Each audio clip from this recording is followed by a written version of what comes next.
नमस्कार बंधुरा अल in one चैनेले आपनादेर सबाइके स्वागत जानाई। आशा करी सबाई भालो आछेन, सुस्थ आछेन, आमराओ भालो आछि। आजके आमी बेगुन चिंगड़ी बानाबो। बेगुन चिंगड़ी बानानोर जोन्नो आमी दुटो बड़ो देखे बेगुन नियेछि। बेगुनटाके आमी डुमो डुमो करे केटे नियेछि। एबार बेगुने प्रथमे नुन दिएछि 1 चा चामच, हलुद गुঁড়ো दिएछि हाफ चा चामच, लंकार गुঁড়ো दिएछि और चीनी दिएछि। चीनी दिले बेगुनटा भालो भाजा हय, तेल कम लागे। और आमी एटा तेल दिए दिएछि 1 चा चामच। सब दिए खूब भालो करे मेखे नेब। बेगुनटाके एकटु अन्यभावेई भाजबो, एमनि रेगुलारेर मतो भाजबो ना। तार जोन्नो आमी देब बेसन बा कर्नफ्लावर, आपनारा जेटा खुशी दिते पारेन। आमी दिएछि बेसन आमी एखाने 2 चा चामच बेसन दिएछि। दिए खूब भालोभाবে मिशिয়ে নিয়েছি। खूब भालोभाবে मिशिয়ে নিয়ে আমি রেখে দেব এটা 5 থেকে 10 মিনিটের জন্য। 10 মিনিটই রেখে দেব। এবার কড়াইতে তেল দেব 3 টেবিল চামচের মতো আমি তেল দিয়েছি। যেহেতু বেগুনগুলো আমি সব ভাজবো তাই একটু তেল বেশি দিয়েছি। দিয়ে সব বেগুনগুলো আমি দিয়ে দেব। আর এটা ভাজার সময় খুব বেশি জোর দিলে হবে না, ধিমি আঁচে ভাজতে হবে। দিয়ে আমি ভালো করে বেগুনগুলো এপিট ওপিট নেড়ে চেড়ে ভেজে নেব। দুটো পিঠই উল্টে দিয়ে ভালো করে আমি ভেজে নেব। বেগুনগুলো সব প্রায় আমার ভাজা হয়ে গেলে আমি এগুলো তুলে নেব। বেগুনটা ভাজতে আমার একটু সময় লাগবে, সেই সময়টুকু আমি অপেক্ষা করব। দেখুন বেগুনগুলো সব ভাজা হয়ে গেছে। আর বেগুন ভাজাটা যখন তুলব তখন গ্যাসের ফ্লেম অবশ্যই জোরে দেবেন। গ্যাসের ফ্লেম জোরে দিলে তবেই তেলটা ছেড়ে দেবে। দেখুন বেগুনগুলো ভাজা হয়ে গেছে। পরবর্তী যে কটা বেগুন ছিল সেই কটাও আমি ভেজে নেব। খুব বেশি ছিল না, মোটামুটি এগুলোও ভাজা হয়ে গেছে। বেগুনটা প্রথমে ভেজে নেব। এবার কড়াইয়ে আবারও তেল দেব, 3 চা চামচের মতো তেল দেব। এবার চিংড়ি মাছগুলো আমি ভেজে নেব। চিংড়িটাকে প্রথমে আমি নুন হলুদ মেখে রেখেছিলাম। নুন হলুদ মেখে রেখে আমি এবার চিংড়িটা ভেজে নেব। চিংড়ি প্রায় 250 গ্রামের মতো ছাড়ানো চিংড়ি ছিল।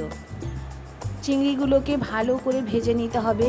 চিংড়ি ভাজার সময় গ্যাসের ফ্লেম জোরে দেবেন। জোরে দিলে তাহলে চিংড়িটার জল বেরিয়ে ভালোভাবে ভাজা হয়ে যাবে। চিংড়িটাও একটু লাল লাল করে আমি ভেজে নেব। এবারে ফ্রাই প্যানের মধ্যে এবার আর বেশি তেল দেব না, 1 চা চামচের মতো তেল দেব। দিয়ে কালো জিরে দিয়ে দেব সামান্য। আর এটা কাঁচা লঙ্কা দিলে ভালো হতো, তবে আমার কাছে কাঁচা লঙ্কা শেষ হয়ে গিয়েছিল। আমি দিয়েছি শুকনো লঙ্কা, 3টে শুকনো লঙ্কা চিড়ে দিয়েছি।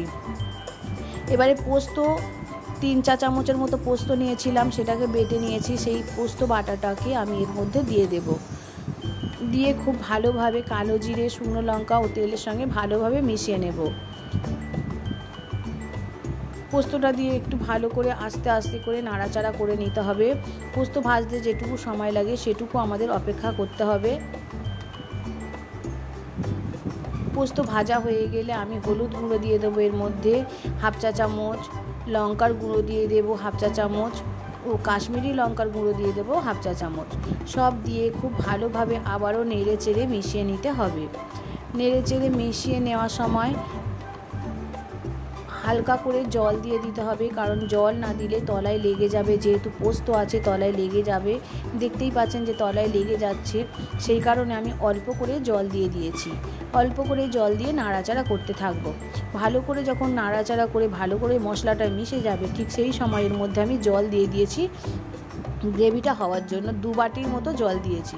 2 বাটি জল দেওয়ার পরে নুনটা আবার পরে টেস্ট করে দেখলাম যে কম ছিল, ওই জন্য আবারও কিছুটা নুন দিয়ে দিয়েছি। এবারে ঝোলটা যখন ফুটে উঠবে, ঠিক ফুটন্ত অবস্থায় এর মধ্যে ভেজে রাখা চিংড়িগুলো দিয়ে দিতে হবে। প্রথমে আমি চিংড়িগুলো দেব, কারণ চিংড়িগুলো একটু সিদ্ধ হওয়ারও ব্যাপার। যদিও ভাজা হয়ে গেছে, অনেকটাই সিদ্ধ হয়ে গেছে, তবুও চিংড়িটা আমি আগে দেব, কারণ আগে বেগুনটা দিলে গলে যাবে। ঠিক নাবানোর আগের মুহূর্তে আমি বেগুনটা দিয়ে নামিয়ে নেব। দেখুন গ্রেভিটা ঝোলটা কত সুন্দর হয়েছে, উপরে তেলটাও ভেসে উঠেছে। ঠিক এই সময় আমি ভেজে রাখা বেগুনগুলো দিয়ে দেব। বেগুনগুলো ভাজার সময় খুব ভালো করে ভেজেছিলাম, তাই এটা বেশিক্ষণ ফোটাতে লাগবে না, একেবারে সিদ্ধ হওয়াই আছে। ওপর থেকে তেলটা ভেসে উঠলে আমরা বুঝবো যে রান্নাটা হয়ে গেছে। ঠিক সেই সময় আমি 1 চা চামচ টমেটো সস দিয়ে এর মধ্যে মিশিয়ে দেব। টমেটো সসটা দিলে টেস্ট আরও বেড়ে যাবে। ভিডিওটা যদি ভালো লেগে থাকে তাহলে অবশ্যই একটা লাইক করে দিতে পারেন। সবাই ভালো থাকবেন, সুস্থ থাকবেন। দেখা হবে পরের একটা ভিডিওতে।